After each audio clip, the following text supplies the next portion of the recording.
बच्चों, आज की इस वीडियो में आपका बहुत बहुत स्वागत है। मैं आपको समास की पुनरावृत्ति करा रही हूँ और जिसमें मैंने आपको द्विगु समास तक की पुनरावृत्ति करा दी है और मुझे उम्मीद है कि आपने वीडियो देखा होगा, कोई आपको दिक्कत नहीं होगी।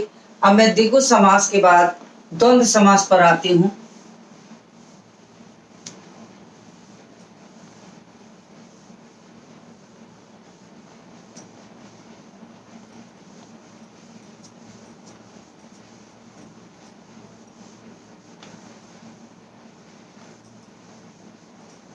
हेडिंग डालिए, द्वंद्व समास।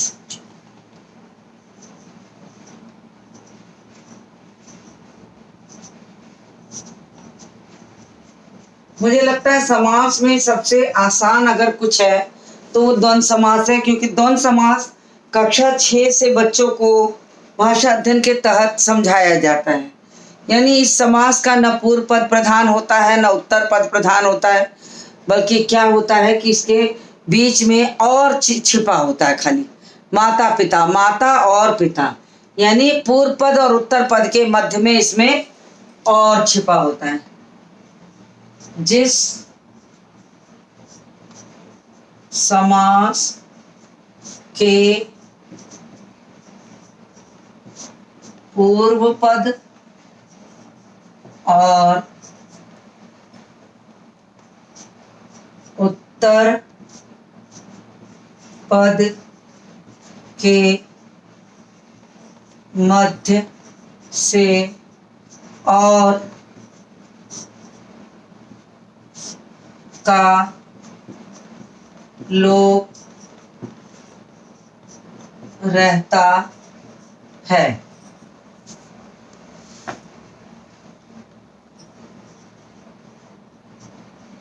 जैसे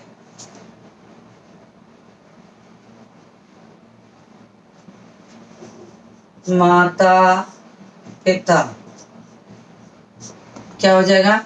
माता और पिता। फिर भाई बहन, भाई और बहन, अमीर गरीब, अमीर और गरीब, लव कुश,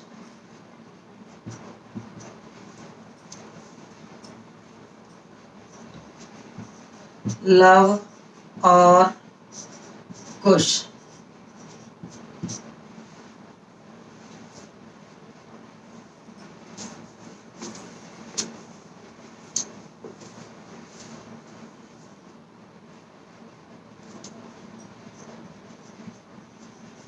लाभ हानि, लाभ और हानि,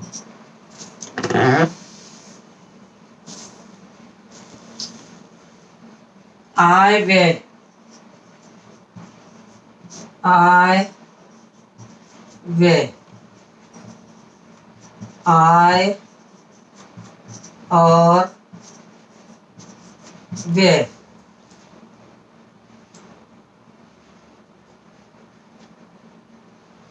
जय पराजय,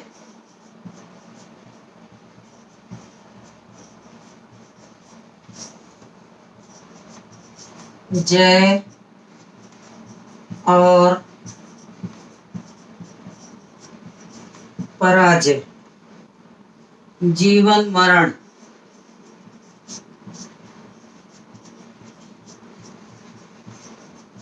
जीवन और मरण। तो मतलब मेरे कहने का है कि दोनों पूर्व पद और उत्तर पद के मध्य से सिर्फ और छिपा रहता है। और देखिए इसमें अमीर गरीब भाई बहन लोग कुछ ऊपर नीचे काला गोरा कुछ भी आप कह सकते हैं।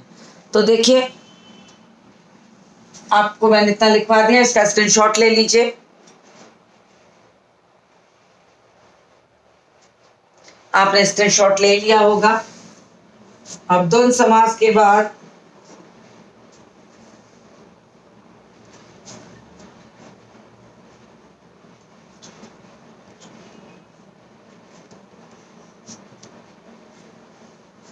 तो ये चौथा था, अब मैं पांचवा करने चल रही, इसको रब करूंगी।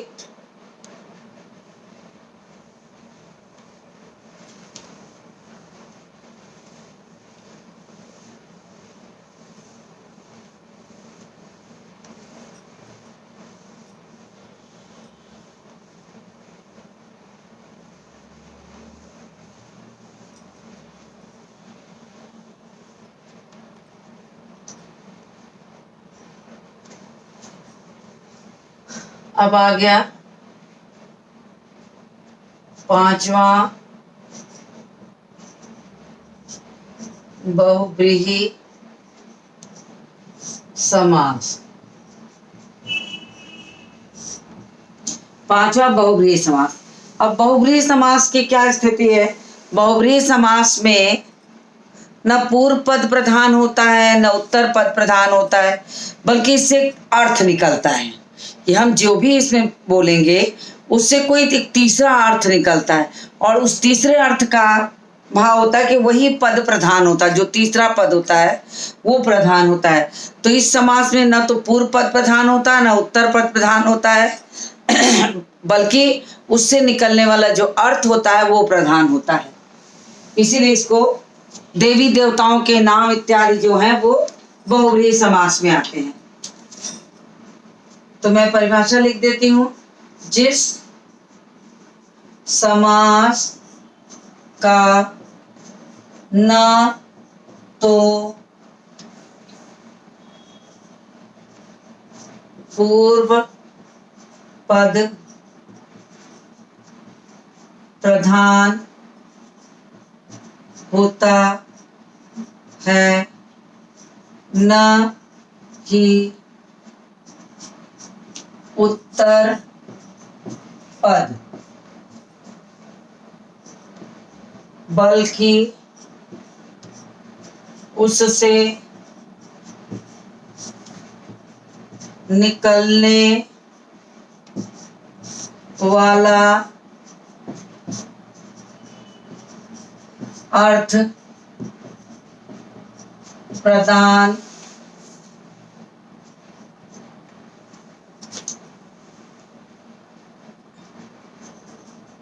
प्रधान अर्थ प्रधान होता है, बल्कि उससे निकलने वाला अर्थ प्रधान होता है। जैसे दशानन। अब दशानन कहते हैं रावण को। इस समास का जब भी हम विग्रह करते हैं तो इसकी एक खासियत है कि हम एक ही तरीके से करते हैं, और जब तक इसको पूरा नहीं लिखेंगे तब तक ये जो विग्रह है सही नहीं माना है। जैसे मैंने दशानन लिखा है तो हम इसका विग्रह करेंगे तो लिखेंगे 10 हैं आनन जिसके। अब इतना लिखने के बाद हमको लिखना पड़ेगा अर्थात। अर्थात का मतलब है कि किसको कहा जाता है? रावण। तो ये तीसरा पद है, ये तीसरा पद है जो प्रधान कहलाता है, जिसको हम प्रधान मानते हैं। तो ये तीसरे पद को ही हम बहुव्रीहि समास में प्रधान मानते हैं।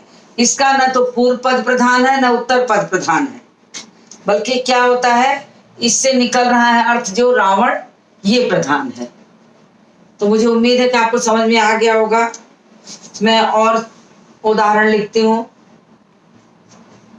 जैसे, क्योंकि बहुव्रीहि समास थोड़ा सा कठिन है, इसलिए कठिन है कि इसमें जो तीसरा अर्थ निकलता है वो समझ में नहीं आया तो आप नहीं लिख पाएंगे।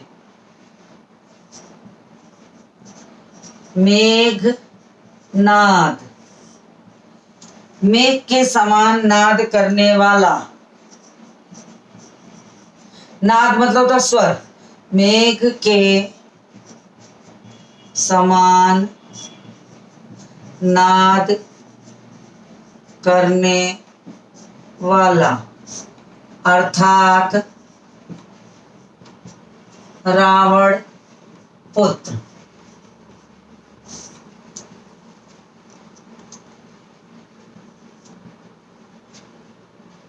जलज,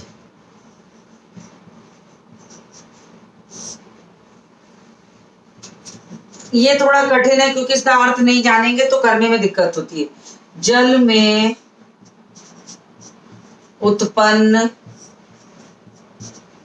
होने वाला अर्थात कमल।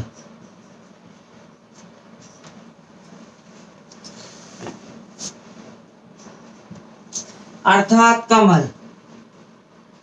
चतुर्भुज,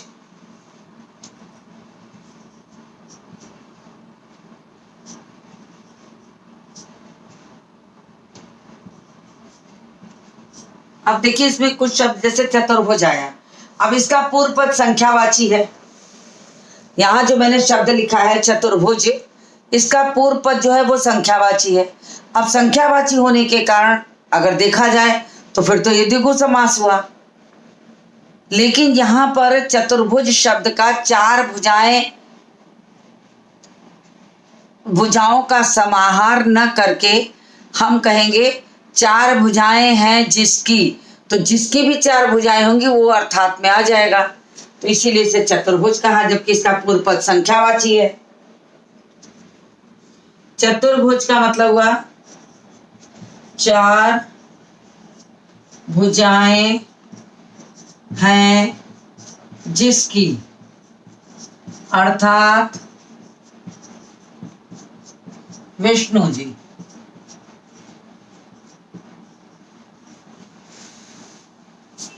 फिर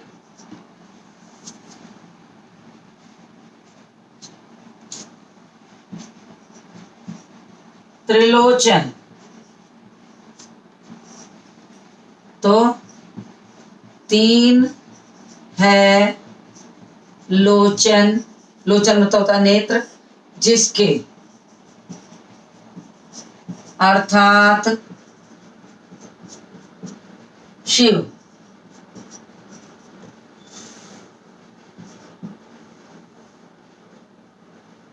एक दंत,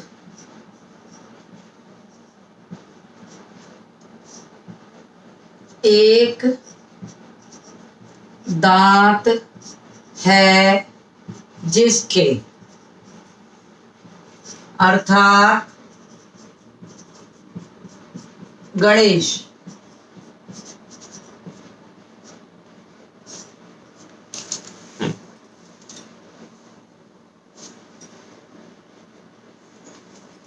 अर्थात गणेश। गंगाधर,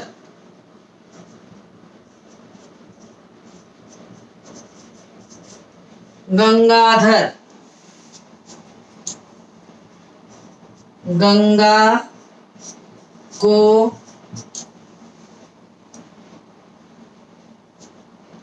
गंगाधर, गंगा को धारण करते हैं जो,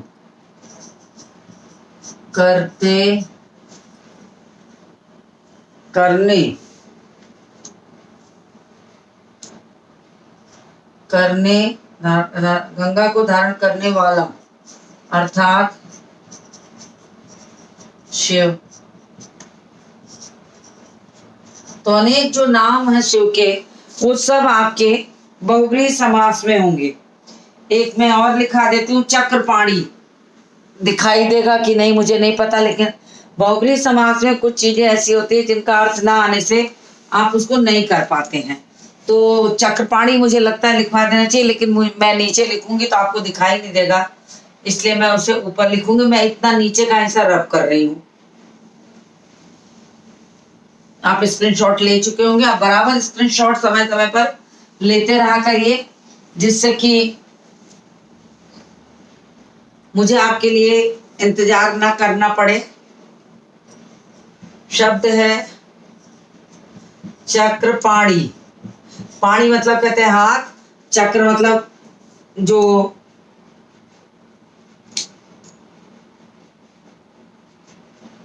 गोल चक्र होता है। चक्र है पाणी में जिसके, तो इसे कहेंगे पाणी मतलब हाथ होता है। चक्र है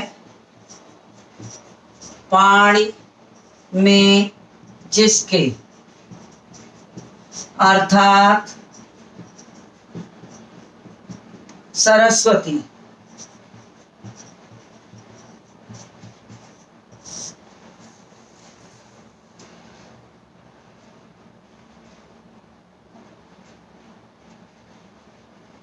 बीड़ा पाणी,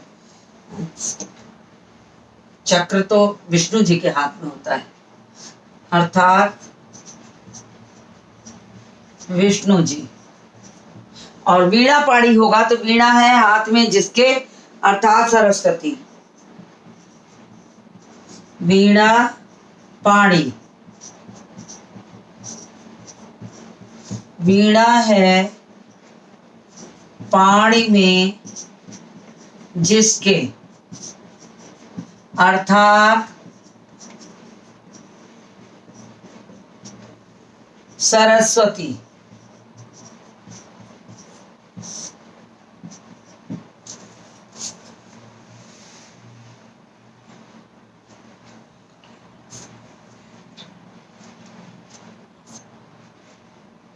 एक शब्द है पद्मासना।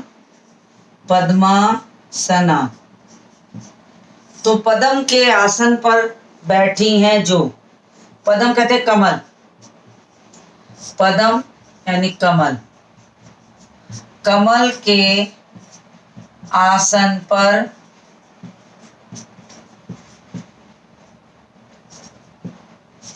बैठने वाली, अर्थात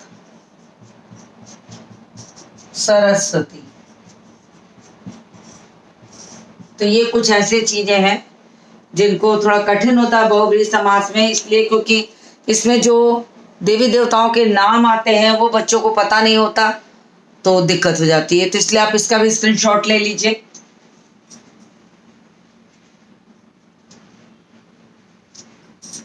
तो स्क्रीनशॉट आप ले चुके होंगे इसका भी, मैं अब इसको रब करती हूँ और इस क्रम में बहुब्रीहि समास अब आपको बताती हूँ।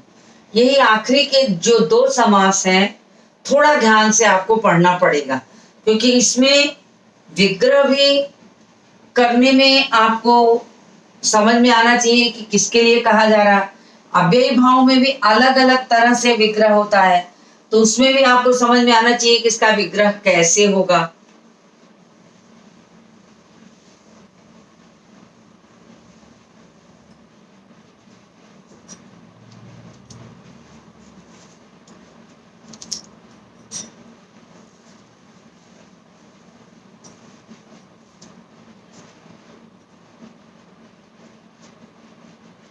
तो मैं अब यहाँ हेडिंग डाल देती हूँ। छठा समास अव्ययी भाव समास।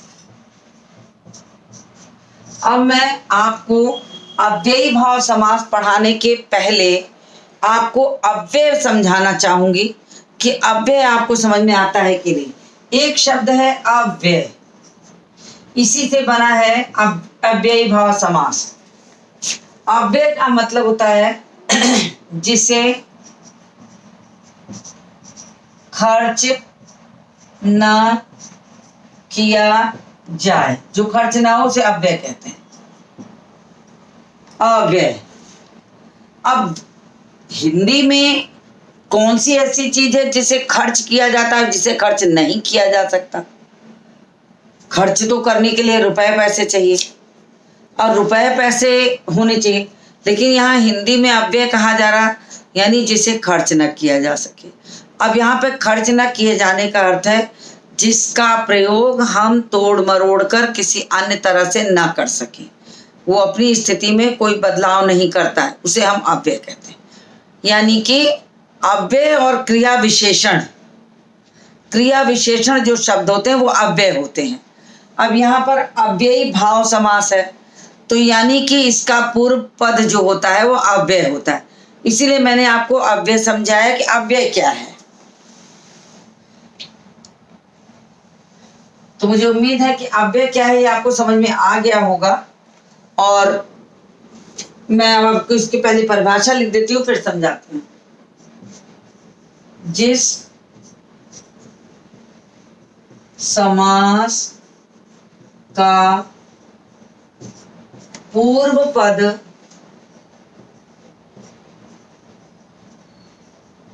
अव्यय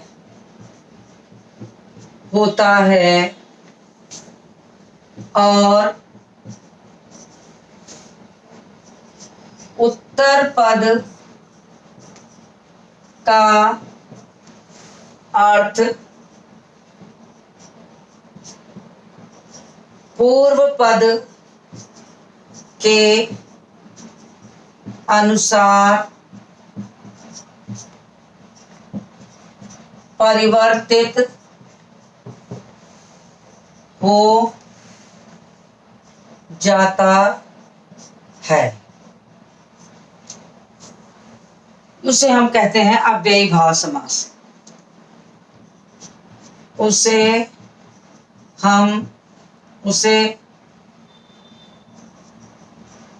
अव्ययी भाव समास कहते हैं। ठीक है, तो इसका उदाहरण लिखती हूँ और अव्यय आपको समझा देती हूँ। अब जैसे उदाहरण लिखने के पहले मैं आपको एक बता दूं, जैसे शब्द होता है प्रत्येक, ऊपर ही लिखो नहीं तो समझ में नहीं आएगा। जैसे शब्द है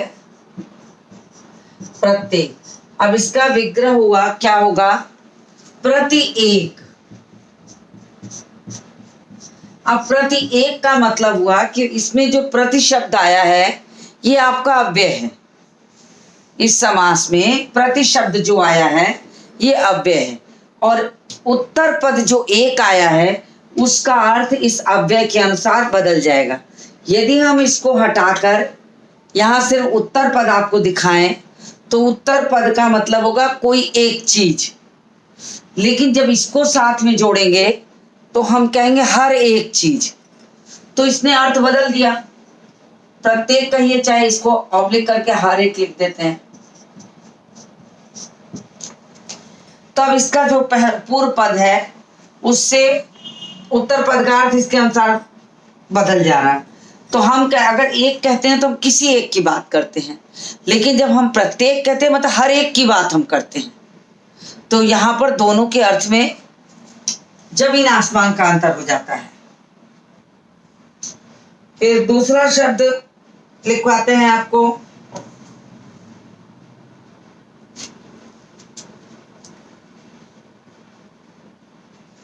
आमरण। अब देखिए ये इस समास में प्रायः जितने शब्द मिलते हैं उनका विग्रह करने का तरीका भी अलग अलग होता है। अब आमरण शब्द होगा तो हम कहेंगे इसके लिए विग्रह करते समय मृत्यु तक। आमरण शब्द का मतलब होता है कि जब तक मृत्यु न हो जाए, तो मृत्यु तक। अब इसका विग्रह ऐसे होगा। फिर शब्द है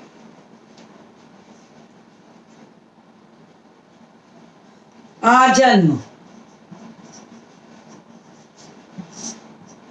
आजन्म यानी जन्म, जन्म से लेकर, जन्म से लेकर। फिर देखिए इसका कैसे विग्रह होगा, यथा संभव। अब देखिए हर एक विग्रह यहाँ अलग अलग है, तो इसका कहेंगे संभावना, संभावना के अनुसार। संभावना के अनुसार। और एक देखिए, एक शब्द और बताते, उपराज्य। अब उपराज्य में ये उप अव्यय है, तो हम लिखेंगे राज्य के समीप। उपगंगा आएगा तो गंगा के समीप। फिर शब्द आएगा प्रत्यक्ष, इसका विग्रह हुआ प्रत्यक्ष। प्रति मतलब हर एक और अक्ष मतलब आंख, प्रत्यक्ष यानी हर एक।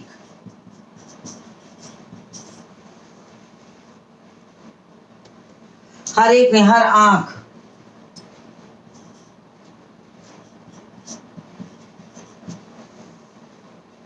तो ऐसे देखा जाए तो अब कहें, एक शब्द आता है हाथों हाथ। हाथों हाथ, अब ये भी है देखिए, तो इसमें क्या कहेंगे, हाथ।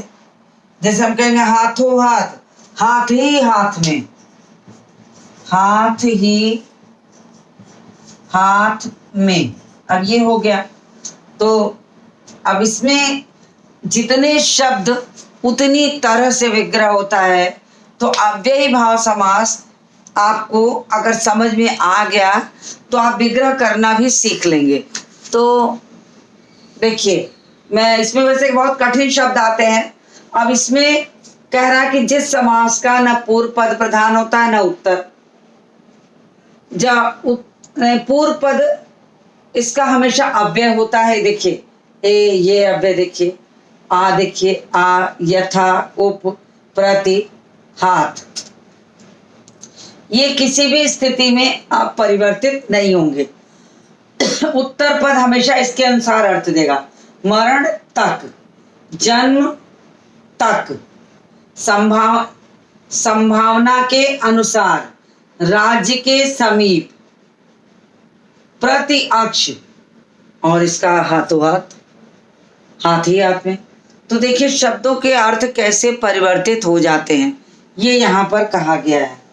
तो मैंने आपको समास का मतलब सारा कुछ आपका समास के भेद का पढ़ा दिया, जिसमें मैंने समास किसे कहते हैं, समास का की परिभाषा, समस्त पद किसे कहते हैं या समास किसे कहते हैं, समास विग्रह क्या है, पदों को अलग करना समास विग्रह है। फिर समास विग्रह के बाद आया कि पूर्व पद और उत्तर पद किसे कहते हैं। तो यहाँ भी मैंने बताया, उस समय भी पहले आने वाले पद को पूर्व पद कहते हैं, बाद वाले को उत्तर पद कहते हैं। और फिर मैंने आपको समास के भेद पढ़ाए। समास के भेद में मैंने आपको उसके भेद सारे पढ़ा और तत्पुरुष के उपभेद भी साथ में पढ़ाए। तो कुल 6 भेद होते हैं: तत्पुरुष समास, कर्मधारय समास, द्विगु समास, द्वंद्व समास, बहुव्रीहि समास, अव्ययी भाव समास। फिर तत्पुरुष के कुल कितने भेद होते हैं? तत्पुरुष के कुल 8 भेद होते हैं। तो जिनको कारक आता है उनके लिए कोई दिक्कत नहीं है। आप कारक के 8 भेदों में से ऊपर से पहला और नीचे से 8वां निकाल के सीधे जोड़ दीजिए नए तत्पुरुष। तो तत्पुरुष समास के जो 7 भेद हैं वो आपको दिखाई पड़ जाएंगे। तो तत्पुरुष समास के कुल 7 भेद हैं। तो 7 भेद जो है आपको याद हो जाएंगे। कारक चिन्ह पता है तो कारक चिन्हों के साथ जोड़ आप पूर्व पद और उत्तर पद के मध्य से वो चिन्ह लुप्त करेंगे तो वो सारे समास हो जाएंगे तत्पुरुष समास। जैसे कर्म तत्पुरुष, करण तत्पुरुष, संप्रदान तत्पुरुष, अपादान तत्पुरुष, अधिकरण तत्पुरुष, संबंध तत्पुरुष, नए तत्पुरुष। तो इस तरीके से देखा जाए तो ये इसमें कहा गया है। तो समास विग्रह करने में आपका बहुत सारे समासों को विग्रह करने का तरीका अलग है, लेकिन अव्ययी भाव समास में विग्रह कई तरीके से होता है। जैसे कर्मधारय करेंगे तो एक जैसा होगा, कर्मधारय का विग्रह करेंगे तो वो एक तरीके से, नीला है जो कमल, पीला है जो वस्त्र, लेकिन इसका विग्रह अलग अलग तरीके से होता है। कहीं तक लगाना पड़ता है, कहीं बिना लगाना पड़ता है, कहीं पर समीप लगाना पड़ता है, कहीं अनुसार लगाना पड़ता है। तो आपको अव्ययी भाव और बहुव्रीहि समास 2 ऐसे समास हैं जिनमें आपको थोड़ी मेहनत करनी होगी। अव्ययी भाव के लिए इसलिए मेहनत करनी होगी कि उसमें देवी देवताओं के नाम होते हैं, तो अगर आप उनका अर्थ जानेंगे तो ही कर पाएंगे। तो मैंने आपको पूरे समास की पुनरावृत्ति करा दी है। अब कुछ अभ्यास प्रश्न कल कराऊंगे। तो इसी के साथ इस वीडियो को समाप्त करती हूँ और मिलती हूँ आपसे अगले वीडियो में।